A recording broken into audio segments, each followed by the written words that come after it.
Donc je vais commencer par vous présenter les copains qui sont candidats à ces élections départementales. Donc il y a Olivier Legrain qui est là, qui est cheminot. Il y a Virginie Steiner qui est employée. Il y a Frédéric Castello qui était électricien retraité. Et moi-même, donc Dominique Reynaud, qui était technicienne de maintenance à la retraite aussi. Voilà.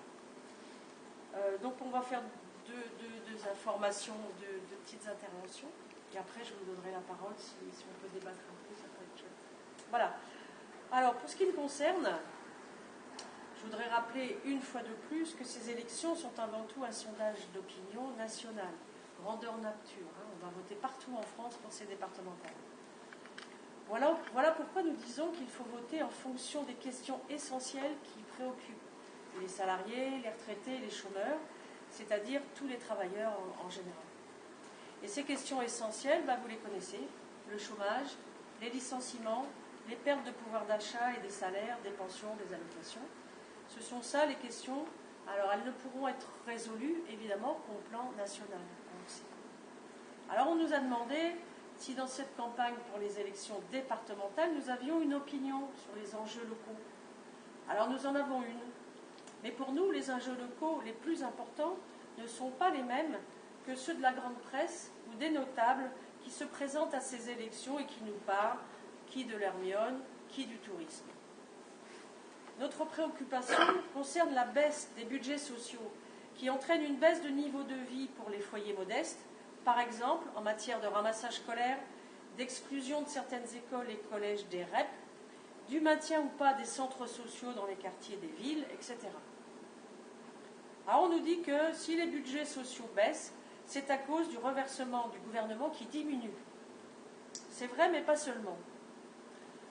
Nous disons aussi que dans ce budget du département, il y a des réserves dans lesquelles on peut puiser afin de maintenir les budgets sociaux en priorité. C'est ce que nous ferions. Ces réserves, ce sont les budgets qui servent à subventionner les grandes entreprises. Alors dans notre département, c'est l'Alstom, la Sogerma, Ryanair, autour de 15 millions d'euros quand même, pour le seul Conseil général de Charente-Maritime. Ces budgets, eux, ils ne baissent pas. Pourtant, ils ne servent à rien, puisque l'emploi continue à diminuer, alors qu'on nous explique que ces budgets sont censés défendre l'emploi. On leur donne au grand patronat pour ça. Prenons l'exemple de la Sogerma, aujourd'hui Stelia, entreprise emblématique de Rochefort. 930 salariés, 1500 si on compte les intérimaires et les sous-traitants. Les institutions locales ont pris dans les impôts pour aménager les locaux de l'ex-entreprise Zodiac qui ont été mis à la disposition de la Sogerma. Dernièrement, la presse a fait les gros titres sur ce que les institutions locales viennent d'engager afin de permettre à nouveau l'agrandissement de la Sogerma dans la zone industrielle de l'Arsenal. Ils sont en train de détruire là, vous savez. Voilà. Eh bien, on a appris, il y a quelques jours, que la Sogerma vient de décider de déménager plusieurs fabrications à Saint-Nazaire et ailleurs. C'est autour de 150 emplois qui sont menacés sur Rochefort si les travailleurs ne parviennent pas à bloquer ce plan de délocalisation dans un autre département. Et on ne compte pas les conséquences sur les sous-traitants, les jeunes formés tout exprès pour aller à la Sogerma dans les lycées. Alors à quoi donc a servi tout cet argent public qui était censé protéger l'emploi?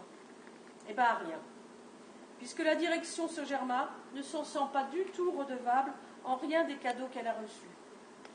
Gageons d'ailleurs qu'elle recevra d'autres subventions dans le département d'accueil pour création d'emplois. C'est une leçon de choses. Le patronat agit en fonction de ses intérêts et tous ceux qui prétendent que les cadeaux qu'on lui fait ont des retombées sur les travailleurs sont des menteurs qui n'ont qu'un objectif, nous tromper tous et enrichir encore plus les actionnaires. Au plan départemental comme national, nous voulons défendre d'abord et avant tout les intérêts des travailleurs. Voilà pourquoi nous avons une politique qui se décline localement pour les questions les plus importantes, pour les classes populaires, l'argent public, pour les services publics pas pour les capitalistes. Alors pour développer un petit peu tout cela, je vais passer maintenant la parole à Frédéric. Bonsoir à tous. Donc ces élections départementales vont être interprétées avant tout en fonction des enjeux nationaux, comme l'a dit ma camarade. Elles mesureront le discrédit du gouvernement au travers des votes recueillis par les candidats du Parti socialiste et ses alliés. Elles évalueront en même temps l'audience des autres partis. Dans ce contexte, il faut que les partis qui expriment les intérêts des travailleurs aient le plus grand nombre de voix possible. Et à Rochefort, ce vote ne peut être que celui pour notre liste lutte ouvrière. Tous les aspects de ce que vivent les salariés, les chômeurs, les retraités poussent dans ce sens. Le patronat, aidé par le gouvernement, attaque nos conditions de travail et de vie. Il alourdit la charge de travail des uns en condamnant les autres au chômage. Il généralise la précarité, il veut réduire les salaires. C'est dans l'ordre des choses, c'est son intérêt, c'est comme ça qu'il accumule le profit. Le patronat agit en fonction de ses intérêts de classe. Il a une politique de classe et il argumente, il se bat pour l'imposer. Eh bien, face à lui, il faut que nous, travailleurs, nous opposions au patronat et au gouvernement nos intérêts, notre politique, notre combat. C'est parce que nous ne combattons pas collectivement les licenciements, les suppressions d'emplois et les fermetures d'usines qu'une partie d'entre nous est livrée au chômage. C'est parce que nous ne battons plus pour nos salaires, pour nos retraites, pour nos allocations, que nous vivons plus mal. Le combat est difficile, mais il l'a toujours été, parce que ce combat est inégal. Avec son argent, le patronat peut à peu près tout acheter. Et bien sûr, il a le soutien du gouvernement. Mais nous n'avons pas le choix. Il faut nous battre pour nos intérêts, pour nos exigences. Personne ne le fera à notre place. Alors bien sûr, voter, ce n'est pas encore se battre. Mais défendre ses intérêts, cela commence par les exprimer, par les affirmer haut et fort. Il faut dire ce dont nous avons besoin, nous, en tant que travailleurs. C'est la première chose, et cette élection nous en donne l'occasion. C'est tout le sens de notre candidature. Notre liste se distingue des autres parce que nos candidats sont des ouvriers, des employés. Mais la différence essentielle entre nous et les autres candidats, c'est que tous prétendent représenter les intérêts des Français ou de la France. Nous voulons mettre en avant les intérêts propres des travailleurs et uniquement de cela. Tous ceux qui parlent au nom des Français veulent endormir les travailleurs. Ils font croire que nous sommes tous dans le même bateau. Ils veulent gommer la lutte des classes qui se déroule entre le patronat et la classe ouvrière. Ils veulent faire croire que la politique qui serait bonne pour les actionnaires est aussi bonne pour les travailleurs. Mais prenez les suppressions d'emplois et les licenciements. Ils sont bons pour les profits du patronat. Ils ne le sont sûrement pas pour les travailleurs. Prenez les 20 milliards de cadeaux fiscaux et d'exonération de cotisations sociales accordés par le gouvernement au grand patronat. Ils sont bons pour le patronat. Mais qu'est-ce qu'ils nous apportent à nous travailleurs? Rien. Aucune embauche à la clé. Aucune amélioration dans les conditions de travail. Aucune augmentation de salaire. Pire encore, ces cadeaux se retournent contre nous, car ils vident les caisses de la protection sociale et le gouvernement se sert du prétexte du déficit pour réduire les prestations sociales ou tout bonnement les supprimer. Entre une politique pour la bourgeoisie et une politique pour les travailleurs, il faut choisir.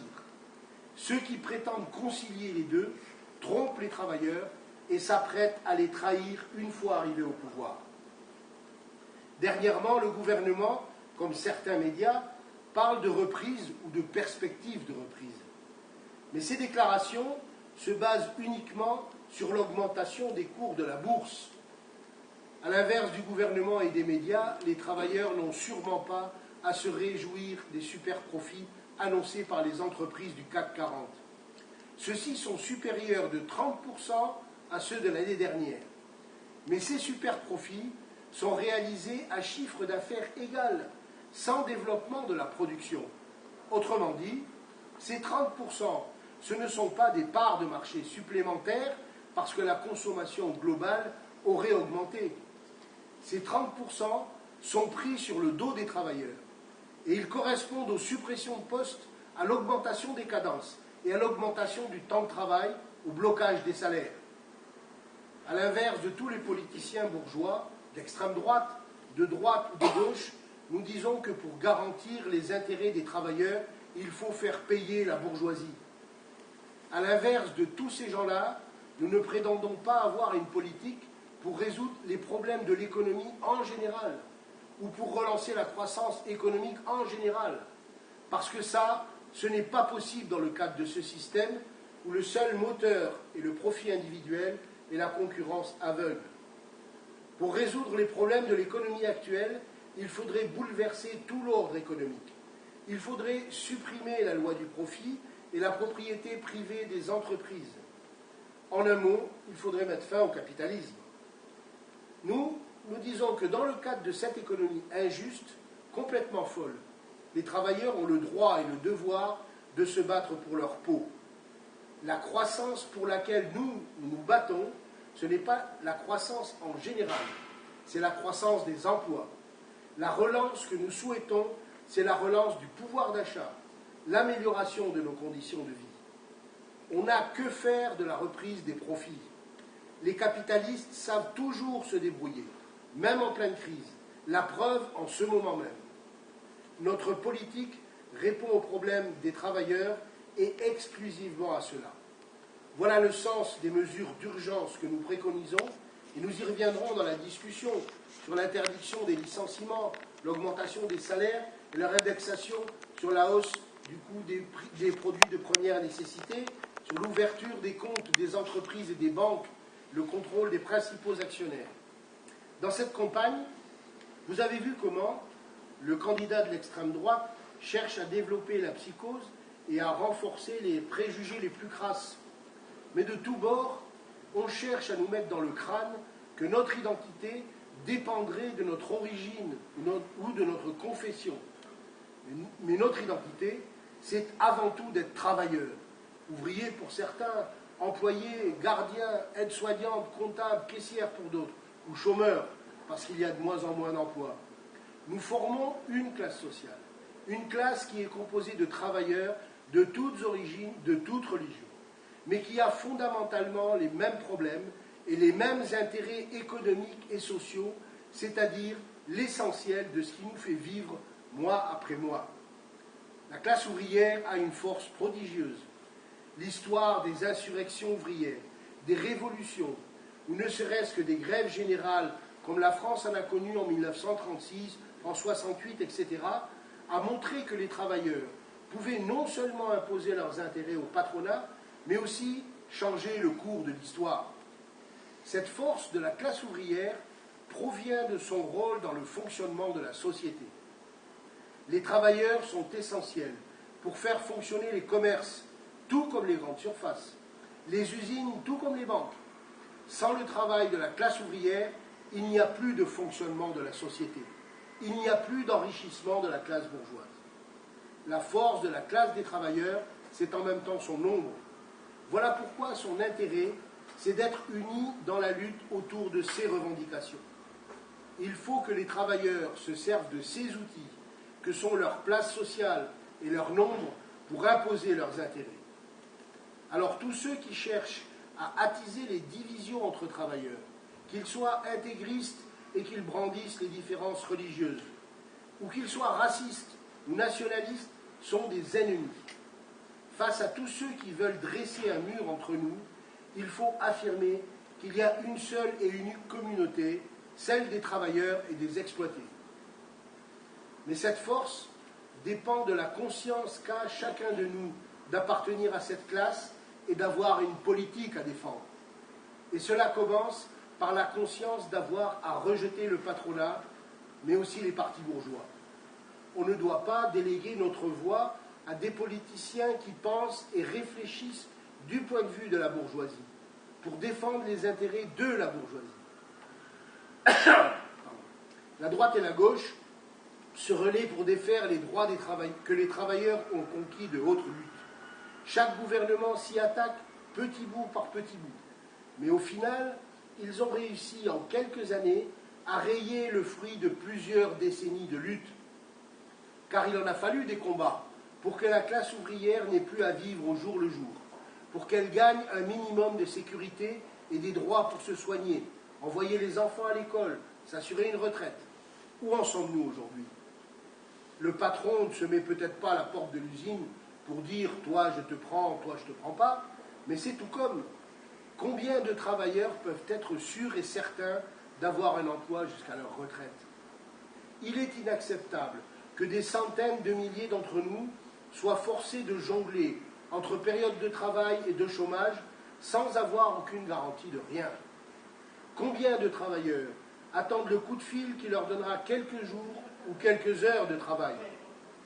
Et les jeunes qui se retrouvent à travailler gratuitement pendant des semaines de stage, quand est-ce qu'ils auront droit à une embauche? Quant à la retraite, regardez comment on nous habitue à l'idée qu'il ne faut plus compter dessus. Ce sont tous ces reculs, mis bout à bout depuis maintenant 30 ans, qui ont renvoyé la condition ouvrière des décennies en arrière. Faut-il rappeler qu'il y a ne serait-ce que 20 ans, il était évident pour tout travailleur que la retraite, c'était à 60 ans, avec 37,5 années de cotisation. Qu'être embauché, cela voulait dire être embauché en CDI, alors qu'aujourd'hui, plus de 80% des embauches sont des CDD qui assurent quelques semaines de travail. On ne se souvient pas, mais il y a encore 30 ans, pour licencier, le patronat devait demander formellement une autorisation administrative de licenciement. Bon, c'est vrai qu'elle n'a guère protégé les travailleurs dans la mesure où elle était presque systématiquement accordée. Mais imaginez ce que dirait un patron aujourd'hui, rien qu'à l'idée qu'il soit forcé de remplir une demande d'autorisation. Il crierait au crime de lèse-majesté, il menacerait de mettre la clé sous la porte et de partir à l'étranger. Alors la droite, le Parti socialiste et même malheureusement les dirigeants du PC qui ont accompagné le Parti socialiste au pouvoir à 2 reprises, tous ont pris part à cette politique. Au pouvoir, ils ont trahi les travailleurs parce qu'ils ont considéré fondamentalement que les profits patronaux étaient sacrés, que la propriété des capitalistes, la loi du profit, le marché était incontournable. Les dirigeants de ces partis ont trahi et trahiront les travailleurs parce qu'ils ne peuvent plus penser autrement que du point de vue des intérêts bourgeois et selon les règles du capitalisme. Eh bien nous pensons du point de vue des travailleurs, de leurs intérêts et de leur vie. Nous ne sommes pas mariés avec le capitalisme. Nous ne sommes pas mariés avec la bourgeoisie et avec son système. Si la concurrence et la loi du profit ne permettent pas aux travailleurs d'avoir un emploi et un salaire digne et régulier, eh bien c'est le système qu'il faut changer. Tous les partis qui ont gouverné l'ont montré, ils sont tous du côté de la bourgeoisie contre les travailleurs. Le Front National, lui, n'a jamais gouverné, mais on n'a pas besoin de le voir à l'œuvre. Le Front National est un parti bourgeois pire que les autres. Ce n'est pas parce qu'il n'a jamais exercé le pouvoir gouvernemental qu'il faut laisser dire autour de nous qu'il n'y a plus qu'à essayer le Front National. Mais essayer le Front National, s'en remettre à un politicien comme à un sauveur suprême, cela revient à recommencer ce qui a été fait avec Mitterrand, Sarkozy, Hollande, en pire. Parce que le FN est un parti foncièrement anti-travailleur, ennemi des ouvriers. La campagne raciste que mène le candidat du Front National, comme vous l'avez vu dans son tract de campagne, dénonçant le péril islamique, excitant les peurs et les haines, démontre, s'il le fallait encore, que le fonds de commerce du Front National est bel et bien le racisme, l'islamophobie, la xénophobie. Et l'histoire l'a montré. Cela commence par des préjugés, cela commence par rejeter les uns ou les autres, et cela finit par la haine raciale, et qui est la porte ouverte au pire des crimes. Alors tous ces préjugés, du plus petit au plus grand, sont des poisons, et les partis qui contribuent à les alimenter sont des ennemis mortels. Pour les travailleurs, le Front National représente d'ores et déjà un danger parce que les travailleurs ont besoin de faire bloc pour défendre leurs intérêts. Tout ce qui les divise les affaiblit dans leur lutte. Le propre d'un démagogue, c'est de dire tout et son contraire. Et le FN y excelle. Parce que oui, il cherche à plaire aussi aux ouvriers. Comme les autres, il dénonce le chômage, il dénonce les bas salaires, les petites retraites. Mais tout cela pour nous expliquer que c'est de la faute aux immigrés, c'est-à-dire la faute à d'autres travailleurs. Vous l'avez sûrement entendu, c'est l'immigration qui ferait baisser les salaires, comme si c'était les immigrés qui fixaient les salaires, comme si c'était les ouvriers marocains ou algériens qui préféraient être payés moins que les autres. Jusqu'à nouvel ordre, ce sont les patrons qui fixent les salaires. Ce n'est pas le Saint-Esprit qui les fait baisser, c'est une politique du grand patronat, parce que c'est comme ça qu'ils font leur profit. Au lieu de dénoncer les licencieurs comme responsables du chômage, le Front National jette en pâture les travailleurs immigrés, des travailleurs comme vous et moi. Pour Madame Le Pen, ce n'est pas la bourgeoisie parasitaire qui coûte cher à l'économie et qui nous emmène dans le mur, c'est encore les immigrés. Eh bien ça s'appelle faire le jeu du patronat. Cela s'appelle défendre le patronat, cela s'appelle exonérer la bourgeoisie de ses responsabilités. Cela lui arracherait la bouche de dénoncer les profits patronaux, de dénoncer l'exploitation, de dénoncer le nombre des milliardaires. Alors pour faire diversion, Le Pen dénonce l'Europe et l'euro. Mais quand on est mal payé, qu'on le soit en euros ou en francs, ça ne change rien. C'est du point de vue de la bourgeoisie et des affaires des capitalistes que la sortie de l'Europe changerait quelque chose. Il gagnerait en compétitivité, nous dit Madame Le Pen. Autrement dit, elle, comme les autres, elle veut gérer les affaires des capitalistes. Elle cherche des solutions pour la bourgeoisie, pour le patronat. Elle n'a rien contre cet ordre social capitaliste où une famille bourgeoise peut disposer de la vie de centaines de milliers de travailleurs. Et pour cause, les Le Pen eux-mêmes sont des bourgeois qui ont fait fortune sur le travail de milliers de salariés en héritant du groupe des cimenteries Lambert. Droite, PS et FN, ce sont tous des partis qui réfléchissent du point de vue de la bourgeoisie pour défendre les intérêts de la bourgeoisie.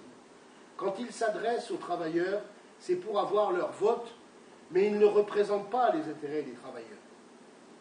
Alors les travailleurs doivent se faire représenter par ceux qui défendent une politique ouvrière. Dans une entreprise, les travailleurs conscients comprennent l'utilité de s'organiser, l'utilité de se syndiquer pour réagir correctement et collectivement aux attaques patronales. Ils ont compris que le patron était organisé et qu'une de ses armes, c'est de diviser les travailleurs. Et dans une boîte, on apprend très vite à se méfier des bénis oui-oui de la direction. Et ce n'est pas sur eux que l'on compte pour défendre nos intérêts. Aucun travailleur conscient ne les laisserait parler en leur nom. Eh bien, en politique, quand on est un travailleur conscient, on n'a aucune raison de se comporter autrement. Nos porte-paroles, on ne doit pas les choisir parmi les bénis oui-oui du système capitaliste. On ne doit pas les choisir parmi les politiciens bourgeois. Voter, s'exprimer politiquement, c'est porter les revendications pour lesquelles nous nous battons dans l'entreprise et à l'extérieur de l'entreprise, dans les quartiers, dans la ville. C'est les mettre sur la place publique. C'est la possibilité que toute notre classe sociale affirme les mêmes intérêts. Et c'est aussi la possibilité qu'elle s'adresse à d'autres catégories sociales, aux commerçants, aux artisans, aux petits paysans dont les conditions d'existence dépendent des nôtres et qui peuvent se retrouver dans notre combat. Parce que quand une usine ferme, les ouvriers ne sont pas les seules victimes. C'est toute la ville, toute la région qui est frappée. Ce sera le cas ici à Rochefort si le plan actuel de délocalisation d'une partie des ateliers à la Saugermain n'est pas bloqué par les travailleurs. Le sort de toutes les classes productrices de la société est lié à celui des travailleurs, à un degré ou à un autre, directement ou indirectement. Tous les travailleurs, y compris ceux qui se disent indépendants, sont exploités et sous la dépendance du grand patronat et des banquiers. Alors cela fait partie aussi du combat des salariés que de rallier à leur cause les autres catégories travailleuses. Un des problèmes actuels, c'est que les travailleurs laissent la politique aux bourgeois. Ils ne s'en occupent pas. Ce qui manque, c'est que les travailleurs se battent pour leurs intérêts et fassent entendre leur voix. Cette parole, elle nous est donnée un peu dans les élections. Il faut la prendre. Les ouvriers peuvent la prendre en votant pour nous. C'est important parce que le premier combat que nous avons à mener, c'est dans les têtes, dans les consciences. Regardez en Grèce, les travailleurs ne se sont pas résignés à l'austérité. Contre les FMI, contre Bruxelles, contre l'intégralité des dirigeants européens et d'abord contre les riches de leur pays, ils ont dit « ça suffit ». Ils ne se sont pas laissés impressionner par tous ceux qui prédisaient la faillite et le chaos. Alors bien sûr, aujourd'hui en Grèce, l'essentiel reste à faire. Et en ce qui nous concerne, pour aller de l'avant, ce n'est pas dans le gouvernement de Syriza que nous plaçons notre confiance, mais dans la capacité des travailleurs grecs de peser collectivement pour faire respecter leurs intérêts. Mais ils ont dit, dans les urnes, qu'ils n'en pouvaient plus, qu'il fallait que ça cesse. Ils ont au moins eu ce courage-là. Eh bien, cela doit nous servir d'exemple. Les travailleurs n'ont jamais rien eu sans se battre. Toute l'histoire le montre, les avancées obtenues ont toutes été arrachées au travers de grandes mobilisations. Aujourd'hui, il en sera de même. Les intérêts des travailleurs dépendront d'abord du rapport de force qu'ils seront imposés face au patronat. À chaque fois que la classe ouvrière l'a oublié et a cru qu'il suffisait de voter pour un sauveur suprême, elle l'a payé cher. Nous l'avons payé avec Mitterrand, etc. Maintenant, c'est avec Hollande. Et demain, ce sera qui? Si certains imaginent Le Pen dans ce rôle, ils se trompent gravement. Encore une fois, Marine Le Pen est de l'espèce de tous ces charlatans qui nous vendent leur camelote à toutes les élections. Nous présentons des ouvriers, des employés. Ouvriers et employés qui tiennent le même langage dans l'entreprise et dans les campagnes électorales. Des travailleurs qui ne promettent rien aux travailleurs, si ce n'est que d'avoir à se battre eux-mêmes. Alors, pour faire entendre la voix des exploités dans cette élection, pour faire entendre la politique de la classe ouvrière, votez pour la liste de lutte ouvrière. Merci.